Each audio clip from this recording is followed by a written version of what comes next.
ക്ലാസ്സിൽ നമ്മൾ കാണാൻ പോകുന്ന ഡ്രോപ്പ് ഡൗൺ ലിസ്റ്റിനെ പറ്റിയിട്ടാണ്. ഡ്രോപ്പ് ഡൗൺ ലിസ്റ്റ് എന്ന് പറയുന്നത് ശരിക്കും എന്തിനാണ് യൂസ് ചെയ്യുന്നതെന്ന് ഞാൻ ആദ്യം പറയാം. അതായത് നമ്മുടെ ഡാറ്റ എൻട്രി കുറച്ചുകൂടി ഈസി ആക്കാൻ വേണ്ടിയിട്ട് നമുക്ക് ഡ്രോപ്പ് ഡൗൺ ലിസ്റ്റ് യൂസ് ചെയ്യാം. ഓക്കെ, അതല്ലാതെ നമ്മളിപ്പോൾ നമ്മുടെ എംപ്ലോയേഴ്സിന് ഒരു വർക്ക് കൊടുക്കുകയാണ്, അതായത് ഒരു ഡാറ്റ ഫില്ല് ചെയ്യാൻ വേണ്ടിയിട്ട് കൊടുക്കുകയാണെന്ന് വിചാരിക്കുക. ആ സമയത്ത് അവർ സ്വന്തം എൻ്റർ ചെയ്യുന്നതിന് പകരം അവർക്കൊരു ലിസ്റ്റ് ഓഫ് ഡാറ്റയിൽ നിന്ന് മാത്രം എൻ്റർ ചെയ്യാനുള്ള ഒരു ഓപ്ഷൻ കൊടുക്കാം നമുക്ക് ഈ ഡ്രോപ്പ് ഡൗൺ ലിസ്റ്റ് യൂസ് ചെയ്തിട്ട്. ഓക്കെ, അങ്ങനെ രണ്ട് യൂസസ് നമുക്ക് ഡ്രോപ്പ് ഡൗൺ ലിസ്റ്റിന് ഉണ്ട്. കൂടുതൽ യൂസസ് നിങ്ങൾക്ക് അറിയുമെങ്കിൽ നിങ്ങൾ കമൻറ്റ് ചെയ്യുക.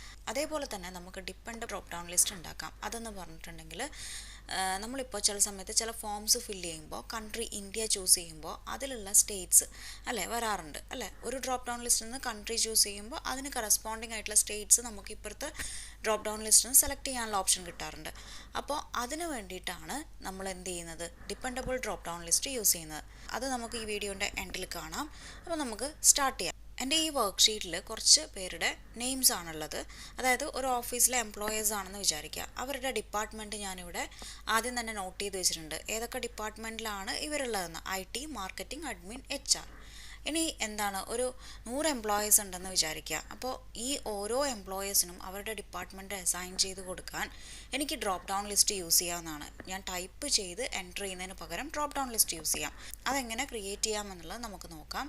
അപ്പോൾ അതിന് വേണ്ടിയിട്ട് നമ്മൾ ആദ്യം നമ്മുടെ റേഞ്ച് സെലക്ട് ചെയ്ത് വയ്ക്കുക. ഓക്കെ, നമുക്ക് എവിടം വരെയാണോ ഡ്രോപ്പ് ഡൗൺ ലിസ്റ്റ് ക്രിയേറ്റ് ചെയ്യേണ്ടത് അവിടം വരെയുള്ള ആ ഒരു റേഞ്ച് നമ്മൾ സെലക്ട് ചെയ്ത് വയ്ക്കുക. ദെൻ നമ്മുടെ ഈ ഡ്രോപ്പ് ഡൗൺ ലിസ്റ്റ് ഉള്ളത് ഡാറ്റ ടാബിലാണ്. ഡാറ്റ ടാബിൽ പോവുക. ഡാറ്റ വാലിഡേഷൻ എന്നുള്ള ഈ ഓപ്ഷനാണ് നമ്മൾ സെലക്ട് ചെയ്യേണ്ടത്.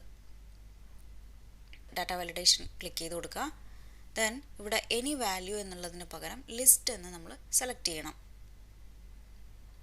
ദെൻ സോഴ്സ് ആണ് നമ്മളോട് ചോദിക്കുന്നത്. സോഴ്സ് നമുക്ക് രണ്ട് രീതിയിൽ എൻ്റർ ചെയ്യാം. ഒന്ന് നമുക്ക് IT, മാർക്കറ്റിംഗ്, അഡ്മിൻ, HR എന്ന് ടൈപ്പ് ചെയ്തിട്ട് ഓക്കെ അടിക്കാം. ഓക്കെ, അപ്പോൾ എന്താണ്, നമുക്ക് ഇവിടെ ടൈപ്പ് ചെയ്യേണ്ട ആവശ്യം വരില്ല. അത് ഞാൻ പിന്നെ കാണിച്ചു തരാം. ഇപ്പം ഞാൻ സെലക്ട് ചെയ്യാൻ പോകുന്ന സോഴ്സ് എന്ന് പറയുന്നത് ജസ്റ്റ് ഈ ആരോ പ്രസ് ചെയ്തിട്ട് നമ്മുടെ ഈ ഒരു ഡാറ്റ ഉണ്ടല്ലോ, ഇവിടെ ഞാൻ ആദ്യമേ ടൈപ്പ് ചെയ്ത് വെച്ചാൽ ഈ ഒരു ഡാറ്റ സെലക്ട് ചെയ്യുന്നു. ദെൻ ഡൗൺ ആരോ പ്രസ് ചെയ്യുന്നു. ദെൻ ഓക്കെ അടിക്കുന്നു. ഇപ്പോൾ നമുക്ക് കാണാം ഡ്രോപ്പ് ഡൗൺ ലിസ്റ്റിൻ്റെ ഐക്കൺ ഇവിടെ വന്നു കഴിഞ്ഞിട്ടുണ്ട്. അത് ക്ലിക്ക് ചെയ്യുമ്പോൾ നമുക്ക് നോക്കാം അല്ലേ. കണ്ട, IT, മാർക്കറ്റിംഗ്. അപ്പോൾ ഞാൻ ബ്രൂസിന് മാർക്കറ്റിംഗ് ആണ് അസൈൻ ചെയ്യുന്നത്. Then admin. കണ്ടല്ലോ, ഇങ്ങനെ നമുക്ക് ഫാസ്റ്റായിട്ട് ഡാറ്റ എൻ്റർ ചെയ്യാൻ സാധിക്കുന്നതായിരിക്കും എന്ത് യൂസ് ചെയ്തിട്ട്, ഡ്രോപ്പ് ഡൗൺ ലിസ്റ്റ് യൂസ് ചെയ്തിട്ട്. അപ്പോൾ ഇനി ഞാൻ നേരത്തെ പറഞ്ഞതുപോലെ നമ്മൾ അങ്ങനെയാണ്, അതായത് അവിടെ ടൈപ്പ് ചെയ്തിട്ടാണ് എൻ്റർ ചെയ്യുന്നതെങ്കിൽ എങ്ങനെയാണ് ചെയ്യുക എന്നുള്ളത് ഞാൻ കാണിച്ചു തരാം. ഞാൻ നേരത്തെ കൊടുത്തതൊക്കെ ഒന്ന് ക്ലിയർ ചെയ്തിട്ടുണ്ട്. ദെൻ നമ്മൾ മുൻപേ എടുത്ത പോലെ തന്നെ ഡാറ്റ ടാബിൽ പോകുന്നു. ഡാറ്റ വാലിഡേഷൻ ക്ലിക്ക് ചെയ്ത് കൊടുക്കുന്നു. എനി വാല്യൂ എന്നുള്ളിടത്ത് ലിസ്റ്റ് എന്ന് കൊടുക്കുകയാണ്. ദെൻ ഇവിടെ IT, മാർക്കറ്റിംഗ്. അപ്പോൾ ഞാനിവിടെ എല്ലാം ടൈപ്പ് ചെയ്തിട്ടുണ്ട്. ദെൻ ഓക്കെ അടിക്കുന്നു. ഇപ്പോഴും നിങ്ങൾക്ക് നേരത്തെ ക്രിയേറ്റ് ചെയ്ത് വെച്ച, അതായത് നേരത്തെ വന്നതുപോലെ ഡ്രോപ്പ് ഡൗൺ ലിസ്റ്റിൻ്റെ ഐക്കൺ കാണാം. അപ്പോൾ അതിങ്ങനെ ക്ലിക്ക് ചെയ്തിട്ടുണ്ടെങ്കിൽ നമുക്ക് വീണ്ടും ഇവിടെ വരുന്നതായിരിക്കും. മനസ്സിലായല്ലോ. അപ്പോൾ ഇങ്ങനെ രണ്ട് മെത്തേഡിൽ നമുക്കിത് ചെയ്യാം. ഒന്ന് ടൈപ്പ് ചെയ്ത് കൊടുത്തിട്ട്, ഒന്ന് സോഴ്സ് സെലക്ട് ചെയ്ത് കൊടുത്തിട്ട്. ഓക്കെ, ഇനി ഇതല്ലാതെ നമുക്ക് വേറൊരു കാര്യം കൂടി ഞാൻ പറഞ്ഞുതരാം. ഇനി ഇതല്ല, നമുക്ക് ഈ ഒരു പേജിൽ നമുക്ക് ഈ ഒരു സംഭവം കാണിക്കേണ്ട എങ്കിൽ നിങ്ങൾക്ക് വേറൊരു ഷീറ്റിൽ ഈ ഡാറ്റ ടൈപ്പ് ചെയ്ത് കൊടുക്കാവുന്നതാണ്. ഓക്കെ, മനസ്സിലായല്ലോ. അതായത് വേറൊരു ഷീറ്റിൽ നമുക്ക് നമ്മുടെ ഈ ഒരു ഡിപ്പാർട്ട്മെൻറ്റ് എന്നുള്ള കംപ്ലീറ്റ് ഡീറ്റെയിൽസ് അവിടെ ടൈപ്പ് ചെയ്ത് വെച്ചതിന് ശേഷം ഇവിടെ വന്നിട്ട് നമുക്ക് സോഴ്സ് സെലക്ട് ചെയ്താൽ മതി. മനസ്സിലായോ? അപ്പോൾ അങ്ങനെ ചെയ്യാം. അതായത് നമ്മുടെ ഒറിജിനൽ വർക്ക്ഷീറ്റിൽ നമുക്ക് ഡാറ്റ, ഇങ്ങനെയുള്ള ഡാറ്റ കാണിക്കേണ്ട എങ്കിൽ. ഇനി ഞാൻ വേറൊരു കാര്യം പറയാം. അതായത് നമ്മുടെ HR വരെ നമ്മളിവിടെ എൻ്റർ ചെയ്തിട്ടുള്ളൂ. നമുക്ക് ഈ ഒരു ഡ്രോപ്പ് ഡൗൺ ലിസ്റ്റ് എടുത്തിട്ടുണ്ടെങ്കിൽ അത്രേ കാണാൻ സാധിക്കുന്നുള്ളൂ അല്ലേ. പക്ഷേ ഞാനിവിടെ ഒരു പുതിയ ഡിപ്പാർട്ട്മെൻറ്റ് കൂടി ആഡ് ചെയ്ത് കൊടുക്കുകയാണെന്ന് വിചാരിക്കാം. അപ്പോൾ അങ്ങനെയാണെങ്കിൽ ഈ ഒരു ഫിനാൻസ് എന്ന് പറയുന്ന ഡിപ്പാർട്ട്മെൻറ്റ് ഡ്രോപ്പ് ഡൗൺ ലിസ്റ്റിൽ വന്നിട്ടുണ്ടാവുമോ നമുക്കൊന്ന് നോക്കാം. കണ്ടോ, ഇല്ല അല്ലേ. അപ്പോൾ അതിന് വേണ്ടിയിട്ട് നമ്മൾ എന്താ ചെയ്യേണ്ടതെന്ന് വെച്ചിട്ടുണ്ടെങ്കിൽ ഞാനിതൊന്ന് ജസ്റ്റ് റിമൂവ് ചെയ്ത് കൊടുക്കുകയാണ്. നമ്മുടെ ഈ ഡാറ്റ ഉണ്ടല്ലോ, IT, മാർക്കറ്റിംഗ്, അഡ്മിൻ, HR എന്നുള്ളത്, അതിനെ നമ്മളൊരു ടേബിളിൻ്റെ ഉള്ളിലാക്കുക. ഓക്കെ, ടേബിളിൻ്റെ ഉള്ളിലാക്കിയിട്ട് ഇനി നമ്മൾ ടൈപ്പ് ചെയ്യുമ്പോൾ നമുക്ക് ചേഞ്ചസ് വരുന്നുണ്ടോ നോക്കാം. ഞാൻ ഇവിടെ എൻ്റർ കീ അടിക്കുകയാണ്. എന്നിട്ട് ഫിനാൻസ് എന്ന് പറഞ്ഞിട്ട് ടൈപ്പ് ചെയ്ത് കൊടുത്തു. സപ്പോർട്ടും കൂടെ കൊടുക്കാം. ഓക്കെ, ഇത് നോക്കാം. ഫിനാൻസ് എന്ന് പറയുന്നത് വന്നിട്ടുണ്ടോ എന്ന് ആദ്യം നമുക്ക് നോക്കാം.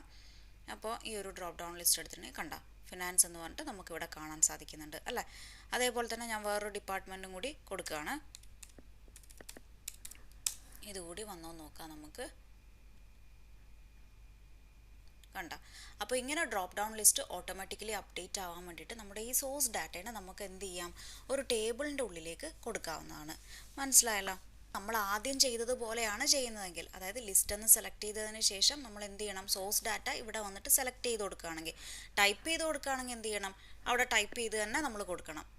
ഇനി വേറൊരു അപ്ഡേറ്റ് ഞാൻ പറയാം. അതായത് ഓഫീസ് 365 ബീറ്റ വേർഷൻ യൂസ് ചെയ്യുന്നവർക്ക് searchable drop down list available ആണ്. അങ്ങനെ പറഞ്ഞിട്ടുണ്ടെങ്കിൽ നമ്മളിവിടെ മാർക്കറ്റിങ്ങിൻ്റെ എം അടിക്കുമ്പോൾ തന്നെ ഇവിടെ എന്താണ്, എം വെച്ചിട്ടുള്ള എല്ലാ ഐറ്റംസും വരും. ഓക്കെ, അപ്പോൾ അങ്ങനെ അപ്ഡേറ്റഡ് വേർഷൻ യൂസ് ചെയ്യുന്നവർക്ക് ഈ ഒരു searchable drop down list available ആണ്. അതേപോലെ തന്നെ മുൻപേ ഞാൻ പറഞ്ഞിരുന്നു, എക്സൽ, പവർ പോയിൻറ്റ്, വേർഡ് ഇതൊക്കെ നിങ്ങൾക്ക് office.com ഫ്രീ ആയിട്ട് യൂസ് ചെയ്യാൻ പറ്റുന്നു. അപ്പോൾ അതെടുത്തിട്ടുണ്ടെങ്കിലും നിങ്ങൾക്ക് ഈ ഒരു സെർച്ചബിൾ ഡ്രോപ്പ് ഡൗൺ ലിസ്റ്റ് കാണാൻ സാധിക്കുന്നതായിരിക്കും. ഇതാണ് office.com. എടുത്തിട്ടുണ്ടെങ്കിൽ ഇങ്ങനെയാണ് ഉണ്ടാവുക. നിങ്ങൾ ലോഗിൻ ചെയ്ത് കൊടുത്താൽ മതി. വേർഡ്, എക്സൽ, പവർ പോയിൻറ്റ് ഇതൊക്കെ നിങ്ങൾക്ക് ഇവിടെ ഫ്രീ ആയിട്ട് യൂസ് ചെയ്യാൻ പറ്റും. അപ്പോൾ അങ്ങനെയുള്ള ഒരു സംഭവം ഞാൻ കാണിച്ചു തരാം. അതായത് നമുക്ക് ഡ്രോപ്പ് ഡൗൺ ലിസ്റ്റ് എങ്ങനെയാണ് സെർച്ചബിൾ ആവുന്നതെന്ന് ഞാൻ കാണിച്ചു തരാം. അതായത് ഞാനിവിടെ കുറച്ച് ഫ്രൂട്ട്സിൻ്റെ പേരിട്ടിട്ടുണ്ട്. അപ്പോൾ ഇവിടെ ഡ്രോപ്പ് ഡൗൺ ലിസ്റ്റ് ഇവിടെയാണ് ഞാൻ ക്രിയേറ്റ് ചെയ്ത് വെച്ചിട്ടുള്ളത്. അപ്പോൾ റിപ്പീറ്റ് ചെയ്യേണ്ടെന്ന് വിചാരിച്ചിട്ടാണ് വീണ്ടും കാണിച്ചു തരാത്തത്. ഇപ്പോൾ ഇവിടെ ഞാൻ ഈ ഒരു ലിസ്റ്റിൽ ഞാൻ വന്നിട്ട് ബനാന എന്ന് ടൈപ്പ് ചെയ്യുകയാണെങ്കിൽ, അതായത് ബി ഉള്ള ഒരു ഫ്രൂട്ടാണ് എനിക്ക് വേണ്ടതെങ്കിൽ ബി എന്ന് ഞാൻ ടൈപ്പ് ചെയ്തിട്ടുണ്ടെങ്കിൽ ബനാന, ബ്രൊക്കോളി കണ്ടോ, ഈ ഐറ്റത്തിലുള്ള രണ്ട് സാധനങ്ങളും ഇവിടെ ലിസ്റ്റ് ചെയ്തിട്ടുണ്ട്. ഓക്കെ, അതേപോലെ തന്നെ ഞാൻ ആപ്പിൾ ആണ് വേണ്ടതെങ്കിൽ ആപ്പിൾ, എ വെച്ചിട്ട് ഒന്നേ ഉള്ളൂ. അപ്പോൾ അങ്ങനെ നമുക്ക് searchable drop down list available ആണ്. ഇനി നമുക്ക് അടുത്തതായിട്ട് ഡിപ്പെൻഡൻറ്റ് ഡ്രോപ്പ് ഡൗൺ ലിസ്റ്റ് എങ്ങനെ ക്രിയേറ്റ് ചെയ്യാം എന്നുള്ളത് നോക്കാം. അപ്പോൾ അതിന് വേണ്ടിയിട്ട് ഞാനിവിടെ ഫ്രൂട്ട്സും വെജിറ്റബിൾസും എടുത്തിട്ടിട്ടുണ്ട്. അതായത് ഫ്രൂട്ട്സ് ക്ലിക്ക് ചെയ്യുമ്പോൾ, അതായത് കാറ്റഗറിയിൽ എനിക്ക് ഫ്രൂട്ട്സും വെജിറ്റബിൾസും ആണ് ഞാനിവിടെ വെക്കുക. ഐറ്റംസിൽ ഇവിടെ ഫ്രൂട്ട്സ് ആണ് ക്ലിക്ക് ചെയ്യുന്നുണ്ടെങ്കിൽ ഐറ്റംസിൽ എന്ത് വരണം, ഫ്രൂട്ട്സ് കംപ്ലീറ്റും ലിസ്റ്റ് ചെയ്ത് വരണം. അങ്ങനെയാണ് ഞാൻ ഡ്രോപ്പ് ഡൗൺ ലിസ്റ്റ് ഇവിടെ ക്രിയേറ്റ് ചെയ്യാൻ പോകുന്നത്. അപ്പോൾ അതെങ്ങനെയാണെന്ന് നമുക്ക് നോക്കാം. അപ്പോൾ ഇതിനാണ് നമ്മൾ ഡിപ്പെൻഡൻറ്റ് ഡ്രോപ്പ് ഡൗൺ ലിസ്റ്റ് എന്ന് പറയാം. അപ്പോൾ അതിന് വേണ്ടിയിട്ട് ഈ ഫ്രൂട്ട്സിൻ്റെ കോളം ഞാൻ ആദ്യം ഒന്ന് സെലക്ട് ചെയ്ത് കൊടുക്കുകയാണ്. ദെൻ നമ്മൾ കൺട്രോൾ കീ ഹോൾഡ് ചെയ്ത് പിടിച്ച് വീണ്ടും വെജിറ്റബിൾസിൻ്റെ കോളം കൂടി ഇതേപോലെ സെലക്ട് ചെയ്ത് കൊടുക്കുക. ഓക്കെ, ദെൻ നമുക്കിനി ലീവ് ചെയ്യാം. എന്നിട്ട് എന്താ ചെയ്യേണ്ടതെന്ന് വെച്ചിട്ടുണ്ടെങ്കിൽ നമ്മുടെ ഫോമുലാസ് എന്ന് പറഞ്ഞ ഈ ടാബിലേക്ക് പോവാം. Then create from selection choose ചെയ്യുക. ടോപ്പ് റോ എന്ന് പറയുന്ന ടിക്ക് മാർക്കിലാക്കി കൊടുത്തതിന് ശേഷം ഓക്കെ ക്ലിക്ക് ചെയ്യാം. ഓക്കെ, ദെൻ നമുക്ക് ഇനി ഇത് ലീവ് ചെയ്യാം. അപ്പോൾ ടോപ്പ് റോയിൽ നമുക്കിപ്പോൾ ഫ്രൂട്ട്സും വെജിറ്റബിൾസും ഉണ്ടാവും. അതായത് ഇപ്പോൾ നമ്മൾ ചെയ്തത് എന്താണെന്ന് വെച്ചാൽ, ഇത്രയും ഫ്രൂട്ട്സിന് ടൈറ്റിൽ എന്ന് പറയുന്നത് ഫ്രൂട്ട്സ് എന്ന് പറയുന്ന ടൈറ്റിലായിരിക്കും. അതേപോലെ തന്നെ ഇത്രയും സംഭവങ്ങൾക്ക് ടൈറ്റിൽ വെജിറ്റബിൾസ് ആയിരിക്കണം. അതിനു വേണ്ടിയിട്ടാണ് നമ്മൾ അങ്ങനെ ടോപ്പ് റോ സെലക്ട് ചെയ്ത് കൊടുത്തത്. ഇനി നമ്മൾ പഴയതുപോലെ തന്നെ ഡാറ്റ ടാബിൽ പോയിട്ട് ഡാറ്റ വാലിഡേഷൻ ചെയ്യുകയാണ് ചെയ്യുന്നത്. അതായത് കാറ്റഗറി എന്ന് പറയുന്ന ഈ ഒരു ഇവിടെ നമ്മളൊന്ന് കഴ്സർ ക്ലിക്ക് ചെയ്ത് വെച്ചതിന് ശേഷം ഡാറ്റ ടാബിൽ പോവുക. ദെൻ ഡാറ്റ വാലിഡേഷൻ എടുക്കുക. എന്നിട്ട് നേരത്തെ കൊടുത്തതുപോലെ തന്നെ ലിസ്റ്റ് കൊടുക്കുക. ദെൻ സോഴ്സ് ഡാറ്റ സെലക്ട് ചെയ്ത് കൊടുക്കുക. സോഴ്സ് ഡാറ്റ എന്ന് പറയുന്നത് ഇവിടെ വരേണ്ടത് എന്താണ്, ഫ്രൂട്ട്സും വെജിറ്റബിൾസും ആണ് അല്ലേ. കാറ്റഗറിയിൽ ആദ്യം വരേണ്ടത് ഫ്രൂട്ട്സും വെജിറ്റബിൾസും ആണ്. അത് സെലക്ട് ചെയ്ത് കൊടുക്കുക. ദെൻ ഡൗൺ ആരോ പ്രസ് ചെയ്യുക, ഓക്കെ അടിക്കുക. അപ്പോൾ ഇവിടെ നമ്മുടെ ഡ്രോപ്പ് ഡൗൺ ലിസ്റ്റ് ക്രിയേറ്റ് ആയിട്ടുണ്ട്. ഞാൻ കാണിച്ചു തരാം. ഇപ്പോൾ വെജിറ്റബിൾസ് എടുത്ത് ഞാൻ വെക്കുകയാണെന്ന് വിചാരിക്കുക. കണ്ടല്ലോ, വെജിറ്റബിൾസ് ഇവിടെ വന്നു കഴിഞ്ഞിട്ടുണ്ട്. അപ്പോൾ അങ്ങനെ നമുക്ക് എന്ത് വേണമെങ്കിലും ഇവിടുന്ന് ഫ്രൂട്ട്സ് ആയാലും വെജിറ്റബിൾസ് ആയാലും എന്ത് വേണമെങ്കിലും ചൂസ് ചെയ്യാവുന്നതാണ്. ഇനിയിപ്പോൾ കറസ്പോണ്ടിങ് നമുക്ക് ഇവിടെ ഫ്രൂട്ട്സ് സെലക്ട് ചെയ്യുമ്പോൾ ഇവിടെ ഐറ്റംസിൽ എന്ത് വരണം, ഫ്രൂട്ട്സിൻ്റെ ലിസ്റ്റ് മാത്രം വരണം അല്ലേ. അപ്പോൾ അതിന് വേണ്ടിയിട്ട് നമ്മൾ എന്താ ചെയ്യാൻ പോകുന്നതെന്ന് വെച്ചിട്ടുണ്ടെങ്കിൽ, നേരത്തെ ചെയ്ത പോലെ തന്നെ ഡാറ്റ വാലിഡേഷൻ എടുക്കുക. ഡാറ്റ ടാബിൽ പോവുക, ഡാറ്റ വാലിഡേഷൻ ക്ലിക്ക് ചെയ്ത് കൊടുക്കുക. ദെൻ എനി വാല്യൂവിന് പകരം ലിസ്റ്റ് കൊടുക്കുക. ദെൻ സോഴ്സ് എന്ന് പറയുന്ന പ്ലേസിൽ നമ്മൾ ഈക്വൽ ടു ഇടുക.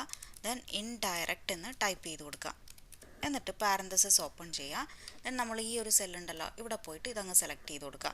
അതായത് ഇതെന്താ ചെയ്യുന്നതെന്ന് വെച്ചിട്ടുണ്ടെങ്കിൽ, ഇപ്പോൾ ഈ ഒരു സെല്ലിൽ എന്താണോ സെലക്ട് ചെയ്യുന്നത് അതിൻ്റെ കറസ്പോണ്ടിങ് ലിസ്റ്റ് മാത്രം ഇത് റിട്ടേൺ ചെയ്യും. ഓക്കെ അടിച്ചു കൊടുക്കുന്നു.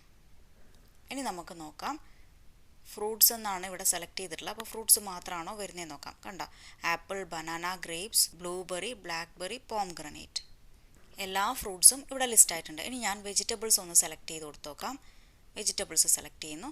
ഇനി നമുക്ക് ഈ ഡ്രോപ്പ് ഡൗൺ ലിസ്റ്റിൽ വന്നിട്ട് ഏത് വെജിറ്റബിൾ ആണോ വേണ്ടത് അത് നമുക്ക് ചൂസ് ചെയ്യാൻ പറ്റുന്നുണ്ടോ നോക്കാം. കണ്ട, എല്ലാം എന്താണ്, വെജിറ്റബിൾസ് മാത്രമേ വന്നിട്ടുള്ളൂ. അപ്പോൾ വെജിറ്റബിൾസിൽ എനിക്കിപ്പോൾ വേണ്ടത് ക്യാബേജ് ആണെന്ന് വിചാരിക്കാം. കണ്ട, ഇങ്ങനെയാണ് നമ്മൾ എന്ത് ക്രിയേറ്റ് ചെയ്യുന്നത്, dependent drop down list create ചെയ്യുന്നത്. വളരെ ഈസി ആയിട്ട് ചെയ്യാമല്ലോ. അപ്പോൾ എല്ലാവരും ഒന്ന് ട്രൈ ചെയ്ത് നോക്കുക. അപ്പോൾ ഇനി ഡാറ്റ എൻ്റർ ചെയ്യുന്ന സമയത്ത് ഇങ്ങനെയുള്ള ടെക്നിക്സ് യൂസ് ചെയ്ത് നോക്കുക. നമുക്ക് നെക്സ്റ്റ് ക്ലാസ്സിൽ നല്ലൊരു ടോപ്പിക്കുമായിട്ട് കാണാം. So thank you for watching.